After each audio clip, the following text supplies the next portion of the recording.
So, let us continue to talk for a few more minutes regarding the layouts of various plants and the facilities that we have in the country.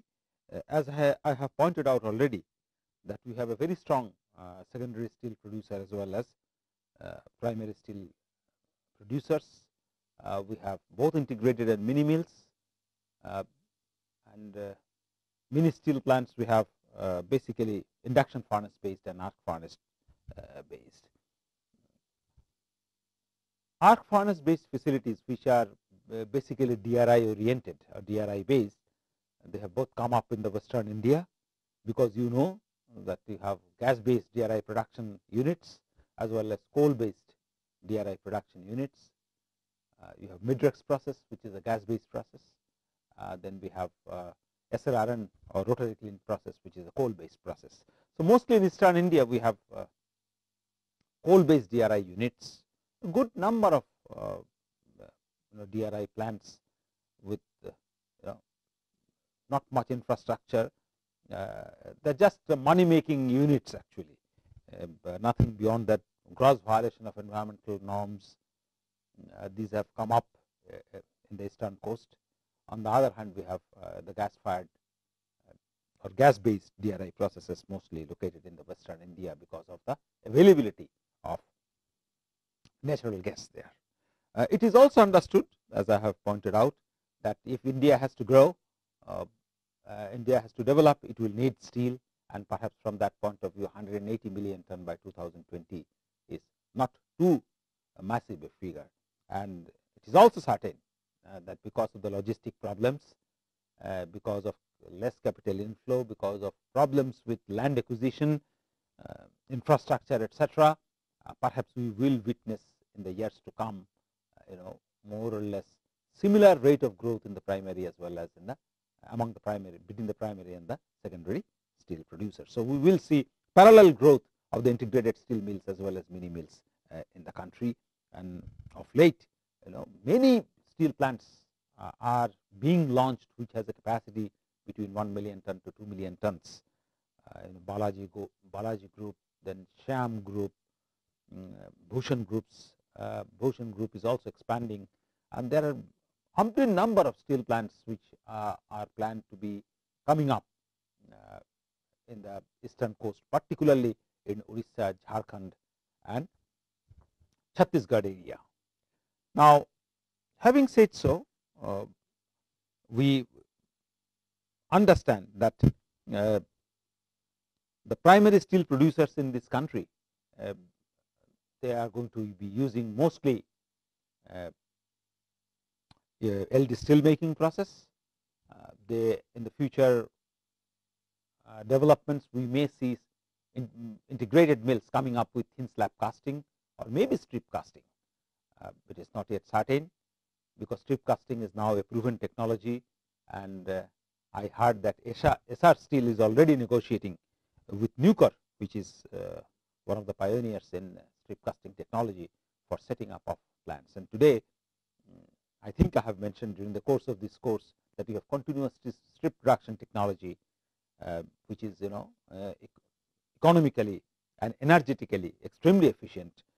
So, newer technologies we will gradually see getting into the Indian market as well.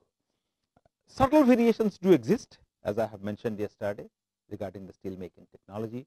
Subtle variations also exist in terms of ladle size, stun dish capacity, nature of products, nature of secondary treatment, types of vacuum degassing treatment. Some plants use tank degassing techniques, some plants use circulation degassing techniques. So, although the subtle variations are there, the process route more or less is same in all integrated steel plants, and in the foreseeable future I do not think it is going to change by and large. So, we will have a primary steel making followed by lucid secondary steel making, but the emphasis on secondary steel making is going to grow more and more in the years to come as we put in more and more stringent requirement on the quality of steel. And finally, we have casting technology. Ingot casting has also been completely phased out. Sale, of course, will not be growing. We have to see what happens to the shale plants in the year to come, with national orientation changing a little bit, and we are thinking more in terms of these investments. Maybe some of the shale plants may go out of the shale umbrella in the years, and that we have to really watch. But at this moment, at least no new shale plants, no new RINL ventures are likely in the horizon. It is mostly the private sectors, Jindals, Mittals, the Ruyas of the SR group, etc. They are actually planning to set up more and more integrated steel mills. But so far as mini steel plants are concerned, there are so many groups. MESCO is another group which is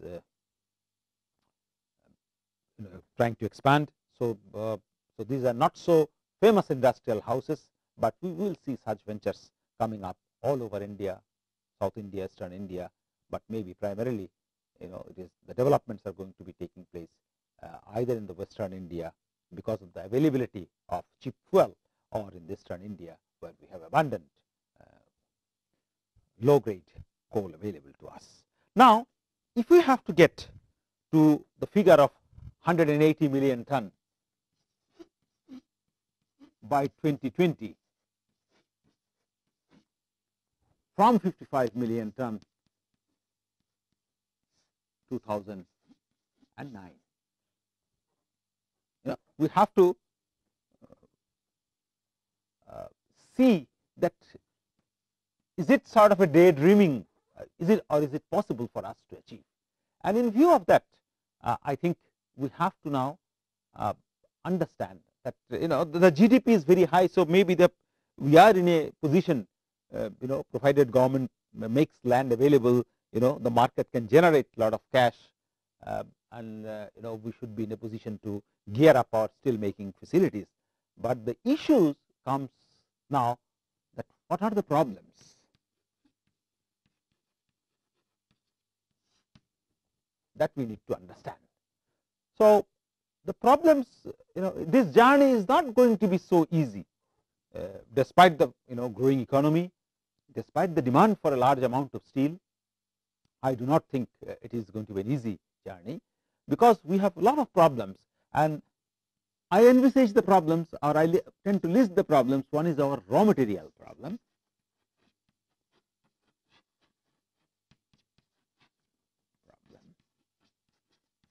Another is our operational problem.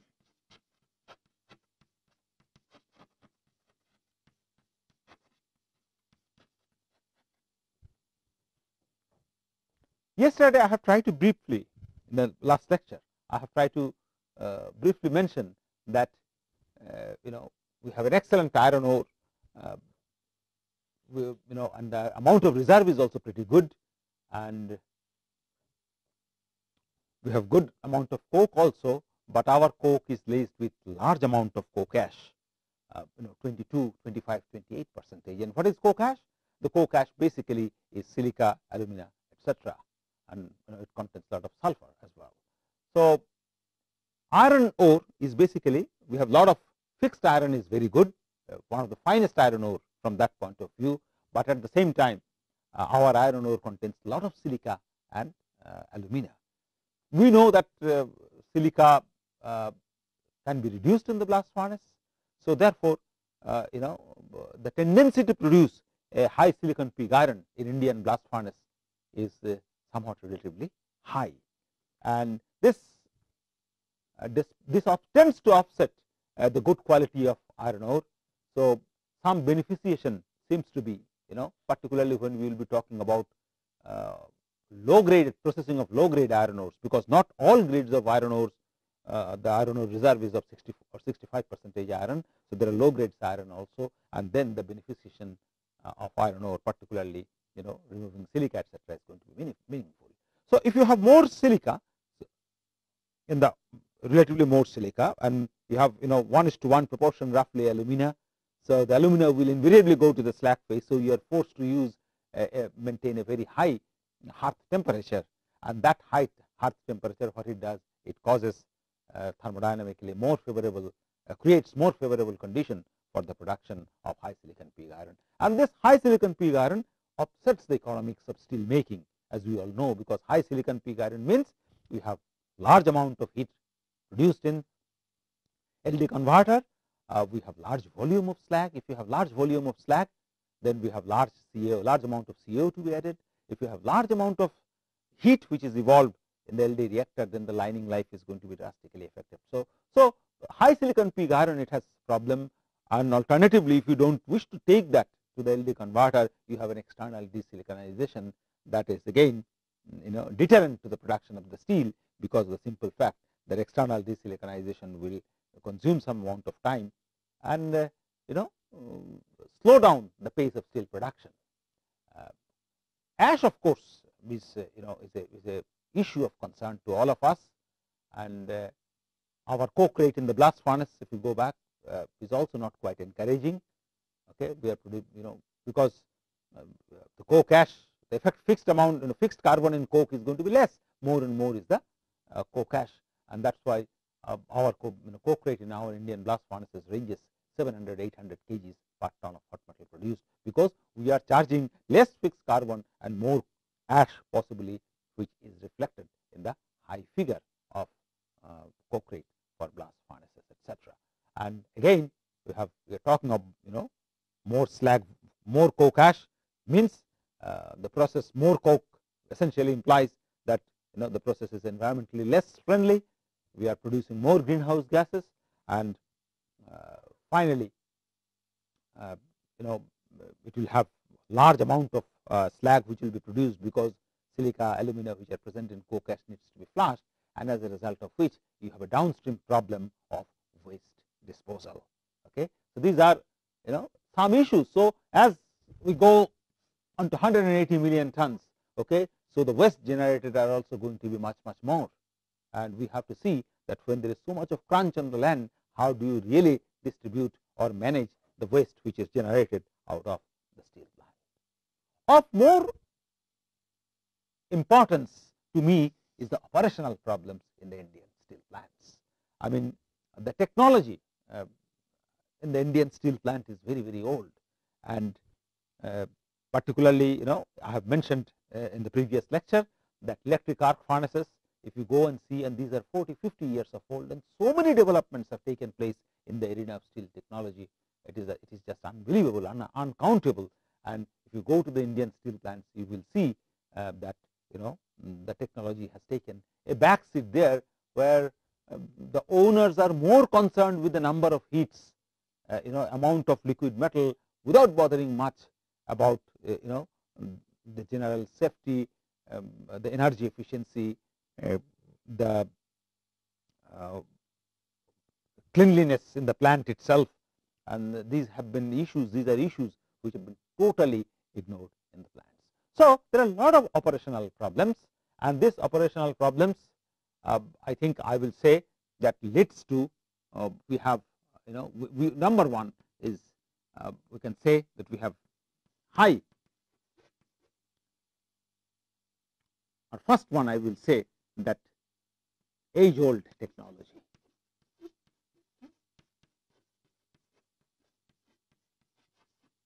I am not saying each and every plant in India uses old technology, but by and large my experience has been that for example, one simple last thing I am going to tell you is that if you visit Indian steel plants, most of the places you will see that ladles and tundish, they are operated with stopper rods, and in no steel plants, no modern steel plants, if you go and visit, for example, Japanese steel plant, Korean steel plant, POSCO, etc., nowhere you will find they are using stopper rod. Stopper rod, you remember, this is to regulate the flow out of the tundish, regulate the flow out of the ladle. Okay, so they are still persistently used in many Indian steel plants, but stopper rod technology has been literally phased out from modern steel plants, where we are now using slide gate technology. Okay, so this is just one single example. Then we have, as a result of high age-old technology, we have lot of problems in the plant, and therefore we have, and the layout of the plant is also not scientific.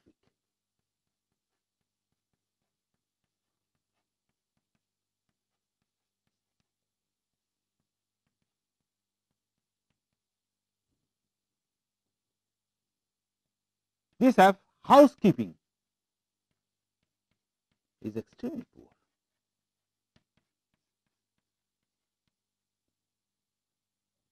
We have emission, recovery. These are big issues in Indian plants.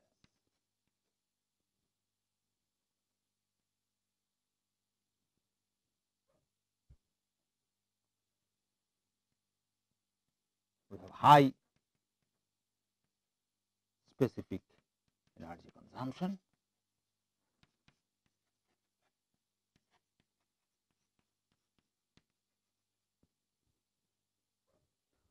We have poor process control.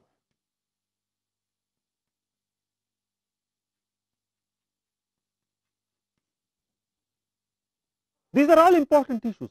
Layouts of the plant, for example, I have talked about a little bit about age-old technology. Layout of plants not scientific.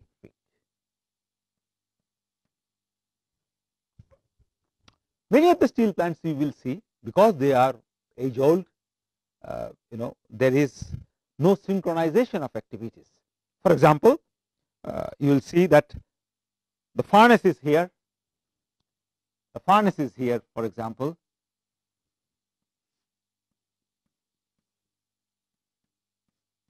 And the material is tapped here in a ladle. And then it goes like this, and you have a LF station. And again, the material is brought here. We have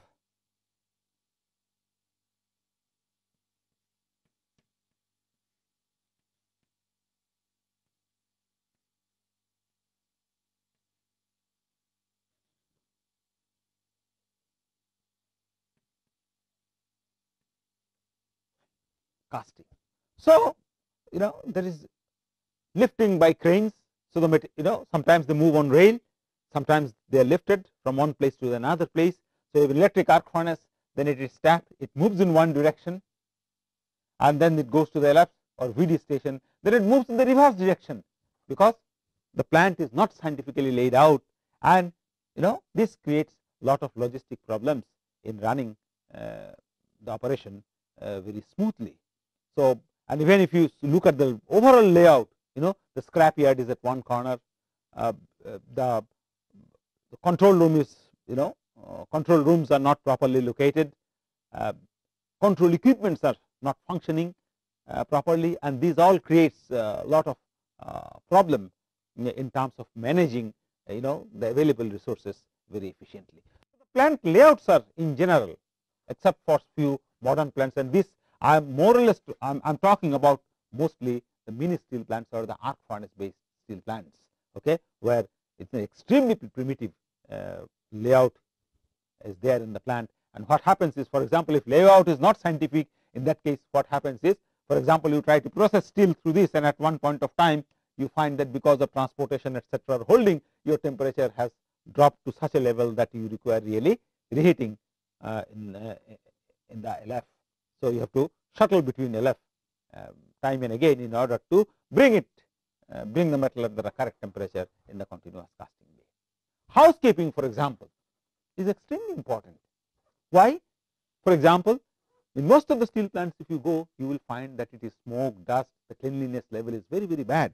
Now, if the housekeeping is no good, in that case it is very difficult to attract new engineers and asking them to make their career in steel plants, because I have been visiting many steel plants, and I have been telling people that unless you are able to create a congenial atmosphere, unless the environment in your steel plant is good, no engineers from NIT and IIT are going to make a career in the Indian steel plants. So, this is extremely important. If you see outside steel plants, they are so clean. Many of you may have seen videos, okay, and there are few people, and of course, this brings me too many man hands.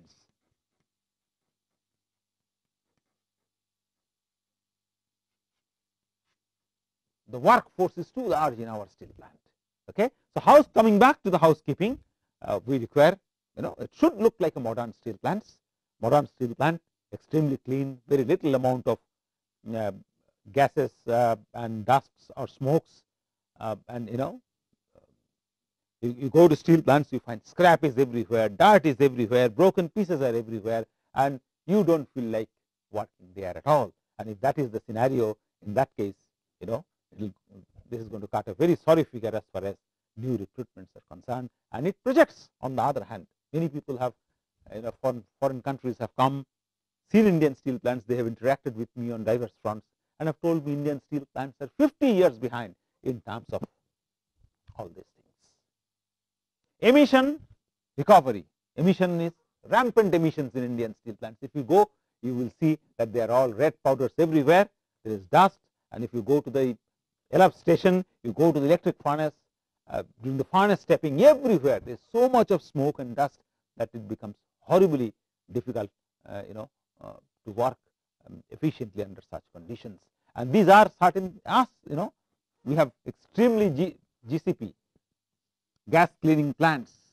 Okay, many places, many times I have seen the gas cleaning plants which are essentially attached to the LD converter, electric furnace, level furnace, etc., are not at all functioning, and the dust, etc., from these furnaces are being released to the environment in a callous manner. Again, recovery of heat from the spent gases is also a very important issue which you have not been able to give sufficient attention. And all these things, layout of the plant, age-old technology, emission recovery, leads ultimately high specific energy consumption.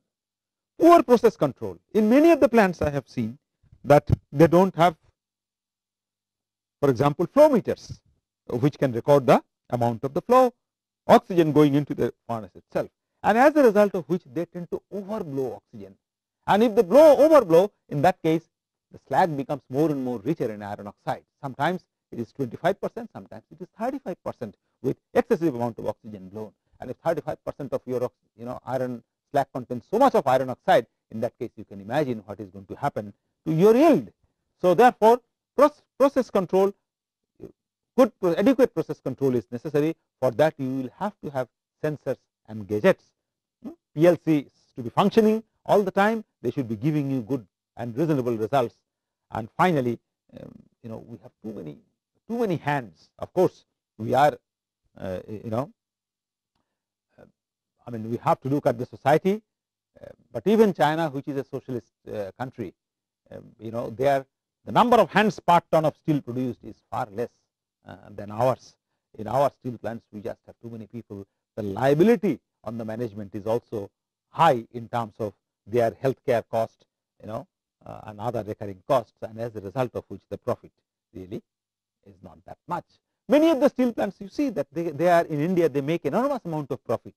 It is because of one single fact, that it is not because of technology, it is not because of very efficient management, but it is because of one single fact, that they have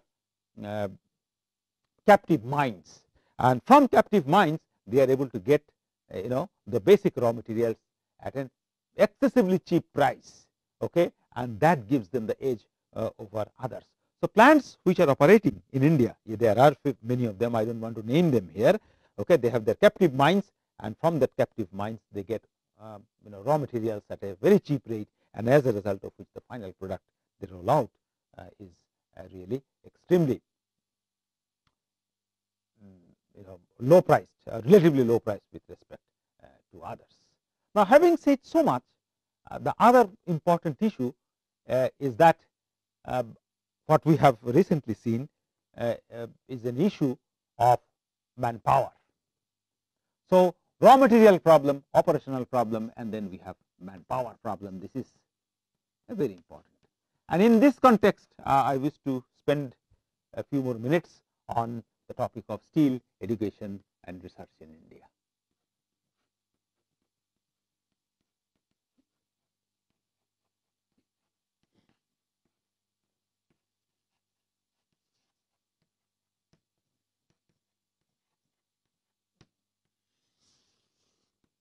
Now, when you have so much of steel produced, so many new steel plants coming up, we will certainly require metallurgical engineers, particularly people having interest in steel making.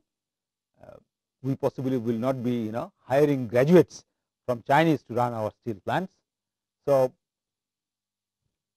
we require qualified manpower, we require people who have a lot of interest in steel making.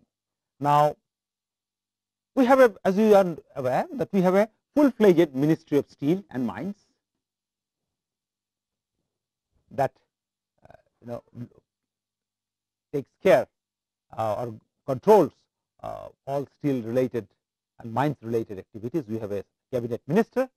We also have MHRD, which Ministry of Human Resource and Development, which looks after the overall higher education as well as education in this country.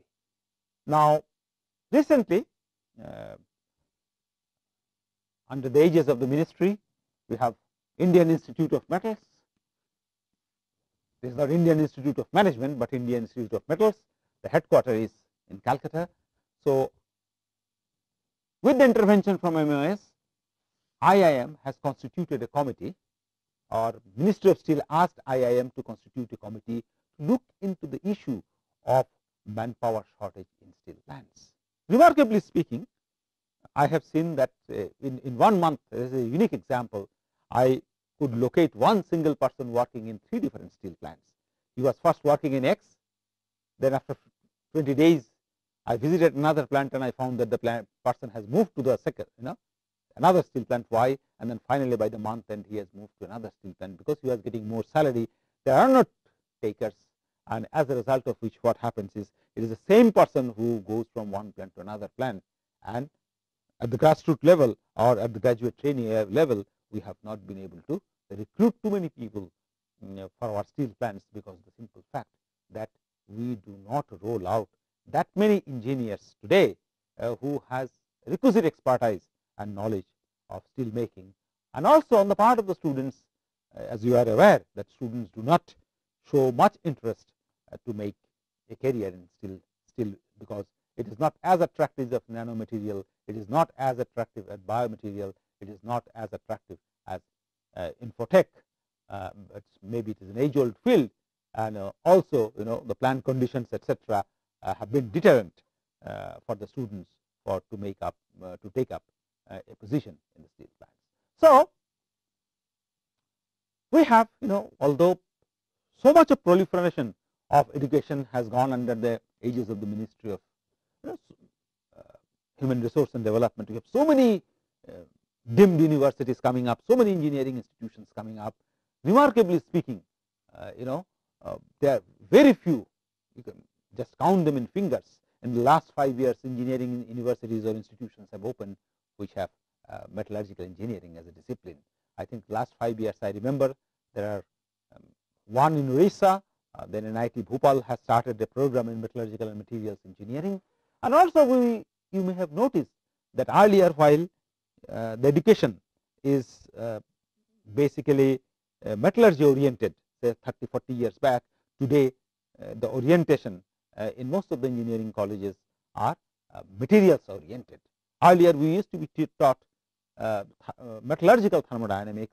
Today the thermodynamics course is restructured as thermodynamics of materials, where more thrust is given to defect thermodynamics, chemical thermodynamics, Gibbs-Duhem equation, Lingham diagram, etc., have possibly been kept aside to some extent. And as a steel maker, we would like to see that there is emphasis on chemical thermodynamics, there is emphasis on chemical thermodynamic softwares and so on, so that the engineers can carry out small or relevant calculations on a daily basis. So, the curriculum has also gradually drifted towards the materials science. There have been new areas which are coming up, emerging areas, and thirdly, we have too few institutions catering to the needs of the metallurgical and materials engineering. And statistics is almost 1,000 to 1,200 metallurgical engineering graduates are produced in a country like ours. And although steel plants have lot of job openings, lot of vacancies, they do not find employable graduates at the end of the day. So these three problems, that too few metallurgical engineering graduates and passing out, and then we have metallurgical engineering curriculum which is lopsided, getting lopsided towards materials education, and also in emerging areas. These three have really put a punch on steel makers' ability to recruit more and more people. So the task force now mostly comprises of BSc graduates, diploma holders who are given some training rather than B metallurgy or graduates in metallurgical engineering, because that too many number of metallurgical engineering graduates willing to work in a steel plant are not simply available. So this is going to be a serious concern for us in the years to come, that we do not have too many engineers. And also here I would like to blame the steel plants also to some extent. They might recruit the metallurgical engineers, for example, but the environment in the steel plant in this country is unfortunately not that creative, because the graduate engineers, if he is recruited, we cannot expect him just to press a red button and a blue button, tap the heat and be content with it. So he has to apply his mind, and he needs a creative environment.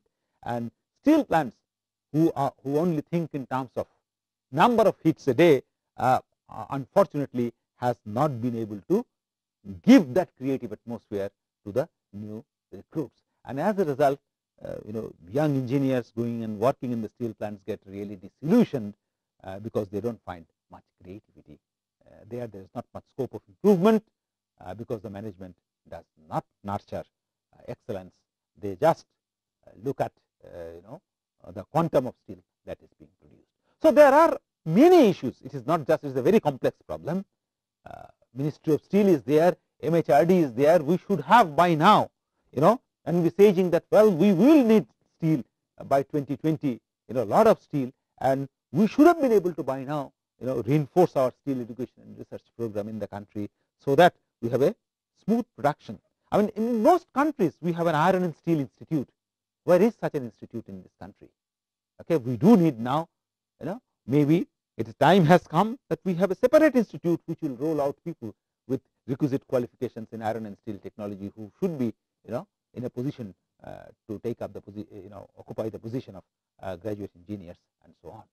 So despite a full-fledged Ministry of Steel, despite a Ministry of Human Resource and Development, what I see that steel education in this country has been ignored for quite some time, and today the number of graduates produced having interest in steel making.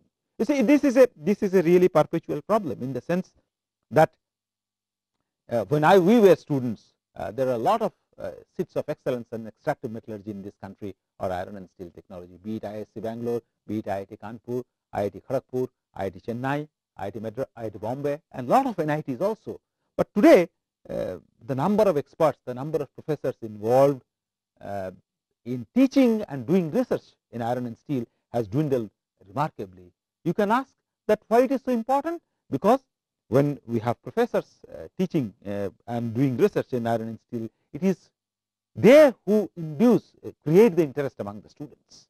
Okay, it is they who supervise the graduate students, and these graduate students at later stages become leader in their field. So the professors have a proactive role here, and unfortunately, in the last 10 years or so, the number of professors doing research and teaching in steel making has reduced to an alarmingly low level. And my quote of the day is like that: the steel making professor has become like a panda. Panda is an animal, and I think World Wildlife Organization has declared it to be an endangered species, and I think a professor of steel maker in this country has also become an endangered species. And I think a very viable steel program parallel to the material science program is available only in Japan, which spends, there are a lot of universities where there is still research going on. There are people who takes a lot of interest in steel making, and at the same time Japan is doing excellent in terms of electronics and other exotic and advanced materials. But unfortunately, our vision has been sometimes somewhat distorted, and as a result of which, the education program has suffered tremendously, and I have been mentioning that it has its own problem now, which we are going to see or experience in the years to come. Research in iron and steel, for example, indigenous research in iron and steel is very, very poor.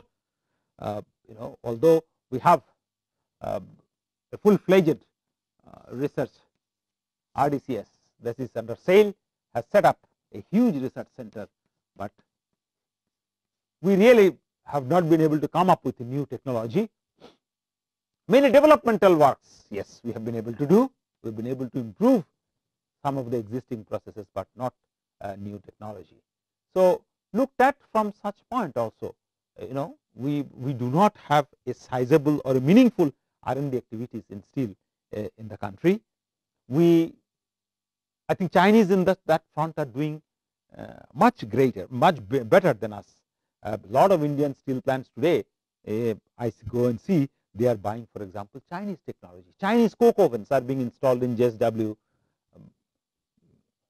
Pulverized coal injection in blast furnace, entirely Chinese technology. But where is the equivalent Indian technology? We have not been able to come up that, and I think we have faltered somewhere down the line, and that's why the scenario, although we have painted a rosy picture, but the scenario in terms of manpower, in terms of research, in terms of the general conditions of the plant really do not look that attractive. So, this is I think the last lecture of this course, and now I have come to an end, and I do not wish to go beyond this, but I think there is a lot of challenge. The last statement that I am going to make as far as the discussion is concerned is that we require very knowledgeable people now to contribute in the area of steel making. I have mentioned earlier also that the technology is 150 years old. It is near perfect technology. So, just by merely attending the shop floor or going on a daily basis, you will not be able to contribute.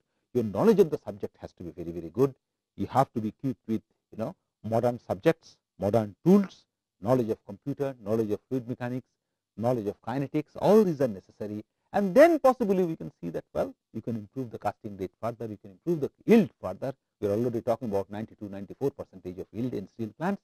So, it's a near perfect technology that we are dealing, but in our country the mindset has to change.